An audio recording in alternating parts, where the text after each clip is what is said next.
രാജ്യത്തെ ലഹരിമരുന്ന് വിൽപ്പനയുടെ പ്രധാന പ്ലാറ്റ്ഫോമായി ടെലിഗ്രാം ആപ്പ് മാറിയെന്ന് നർക്കോട്ടിക് കൺട്രോൾ ബ്യൂറോ.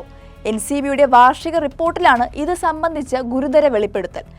ലഹരിമരുന്ന് പരസ്യങ്ങൾക്കും വിൽപ്പനയ്ക്കുമായി ടെലിഗ്രാം വ്യാപകമായി ഉപയോഗിക്കുന്നുണ്ടെന്ന് റിപ്പോർട്ടിൽ പറയുന്നു. പബ്ലിക് ചാനലുകൾ വഴി ലഹരി വസ്തുക്കളുടെ വിവരങ്ങൾ, വില, ഡെലിവറി സൗകര്യങ്ങൾ എന്നിവ പങ്കുവച്ച് വലിയ ശൃംഖല പ്രവർത്തിക്കുന്നതായും NCB കണ്ടെത്തി.